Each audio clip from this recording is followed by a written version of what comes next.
শুভ দুপুর।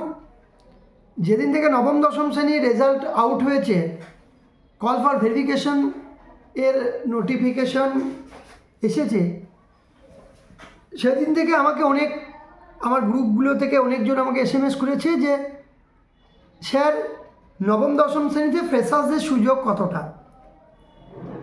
আমি বলবো অনেকটা সুযোগ। কেন? এখানে সব থেকে বেশি সুযোগ পাবে জেনারেলরা।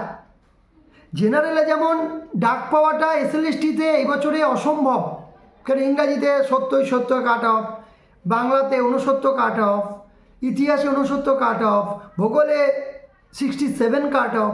তো কাট অফ যেমন হাই, বেনিফিট সব থেকে জেনারেলরাই পাবে। কেন? কোন ফর্মুলাতে?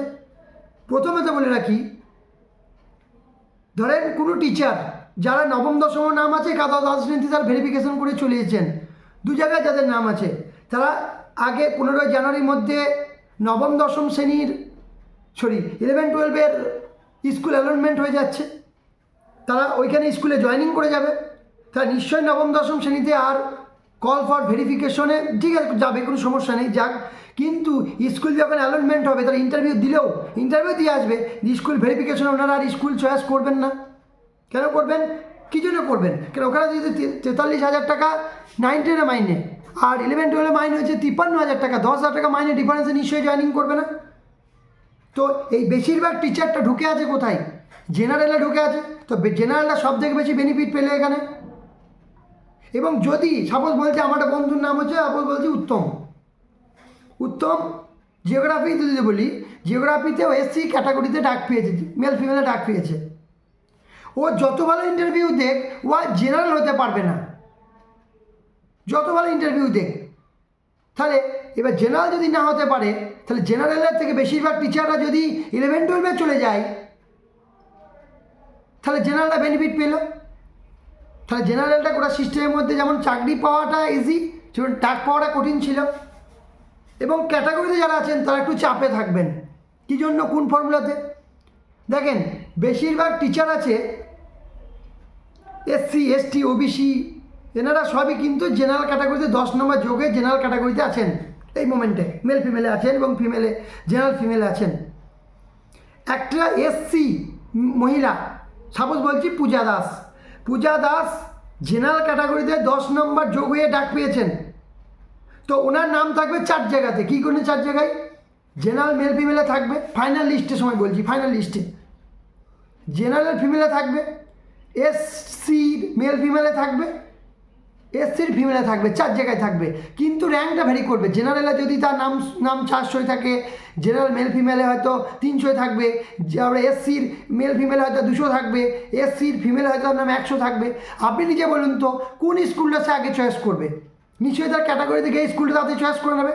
তো সেই ফর্মুলাতেও কিন্তু সমস্যা দেখা দেবে। যারা ক্যাটাগরিতে ডাক পেয়েছেন, তখন তারা চাপে পড়ে যাবেন। কীভাবে? নিজের ক্যাটাগরির সঙ্গে তো স্টুডেন্ট আপনাকে লড়াই করতে হচ্ছি। এবং সাথে সাথে যে সমস্ত টিচাররা SC ক্যাটাগরির টিচাররা জেনারেল ডাক পেয়েছে, ফাইনাল যখন লিস্ট বেরোবে তাদের নাম কিন্তু 2 জায়গায় থাকবে, ক্যাটাগরিতেও থাকবে এবং জেনারেলেও থাকবে। তখন তারা জেনারেলেও কিন্তু হয়তো স্কুলটা অ্যালটমেন্টটা লেটে হওয়ার জন্য, নামটা লেটে থাকার জন্য নিজের ক্যাটাগরিতে স্কুল চয়েস করে নেবে। তখন জেনারেলটা বেনিফিট পেয়ে যাবে। প্লাস নিজের ক্যাটাগরিতে যারা আছেন কিন্তু SC ক্যাটাগরি বা OBC ক্যাটাগরি, তারা কিন্তু ক্যাটাগরিটা চাপে পড়ে যাবে। এই দুটো গেল। 3 নাম্বার, এবার যত বাদ যাবে, এই 10 নম্বর যোগ হয়ে অনেকজন তো বলছে যে আমরা টিচার, আমরা 10 নম্বর যোগ হয়েছে, ওনারা এখন এই মুমেন্টে জেনারেল মেরিট লিস্টে আছেন। যখন কল ফর ভেরিফিকেশনে যাওয়া, যখন ডকুমেন্ট ভেরিফিকেশন হবে, তখন বাদ যাবে, যত বাদ যাবে তার বেনিফিটটা কিন্তু জেনারেলরাই পাবে। কারণ যেহেতু উনি জেনারেলে ছিলেন, জেনারেল থেকে কেটে যাচ্ছেন, তার নতুন জেনারেলরা কিন্তু এগিয়ে চলে যাবে। তো জন্য জেনারেলে যারা ডাক পেয়েছেন তাদের চাকরির সব থেকে সুযোগ আছে বলে আমি পার্সোনালি ক্যালকুলেশন করে যা দেখলাম রয়েছে। 2016 সালের ডেটাতেও তাই বলছে যে জেনারেলরা ছিলেন, বেশিরভাগ জেনারেলই চাকরি পেয়ে যায়, কিন্তু কাস্টে যারা ছিলেন তারা এই ফর্মুলার জন্য কিন্তু চাপে পড়ে গিয়েছে। এই বছর এটা বেশি ঘটবে। কেন? কারণ বেশিরভাগ টিচার তো 4 জায়গাতেই নাম থাকবে, SC ফিমেল টিচারের 4 জায়গায় নাম থাকবে। কিন্তু কোনো SC ক্যাটাগরিতে ডাক পাওয়া, অনলি ফর SC ক্যাটাগরি ডাক পাওয়া কোনো ব্যক্তি কখনোই জেনারেল হতে পারবে না। তাহলে জেনারেলের ক্ষেত্রে ফাইনালে গিয়ে কী হবে? যে সংখ্যা কমার সুযোগ রয়েছে, কিন্তু এসসি এসটি ওবিসিতে সংখ্যা বাড়বে, কারণ ওরা তখন ফিরে আসবেন, টিচাররা এখানে চলে আসবেন। এবং একটাই হোপ যে বেশিরভাগ টিচার যেহেতু 11-12-এ চাকরি পেয়ে যাবে, তারা নবম দশম শ্রেণীতে আর হয়তো যাবে না। হয়তো মানে কি, নিশ্চিত যাবে না, কারণ 10,000 টাকা মানে ডিফারেন্স আর কে যেতে চাইবে, এটা গেল। এবং অনেক টিচার এখানে অ্যাবসেন্ট হবে। কি অ্যাবসেন্ট হবে? সাপোজ বলছি কোনো মাদ্রাসা শিক্ষক এখানে রয়েছেন, কোনো অন্য টিচার হয়তো তারা রয়েছেন, তারা এখানে মাইনেটা শুরু হবে কত থেকে? 53 এবং 43-তে, কিন্তু ওনারা তো হাই স্কেল আগে থেকেই পাচ্ছেন, তখন তারা এখানে কিন্তু শুরুটা প্রথম থেকে করতে হবে। তো এই ফর্মুলাতে ওনারা ভেরিফিকেশন যাবেন না। এবং যে একটা সিচুয়েশান চলছে, কদিন চাকরি থাকবে না থাকবে এত সমস্যা, তো এই সমস্যাতে অনেকজন কল ফর ভেরিফিকেশনে ডাক পাওয়ার পরও ডকুমেন্ট ভেরিফিকেশন যাবে না, তখন কিন্তু বেনিফিট কিন্তু একটা পাওয়া যাবে এই যারা 9, 10 ডাক পেয়েছেন। তো 9, 10 একটা কথাই বলবো, যারা ডাক পেয়েছেন 20 নম্বর ইন্টারভিউতে রয়েছে, অনেক কিছু ঘটনা এখানে ঘটবে।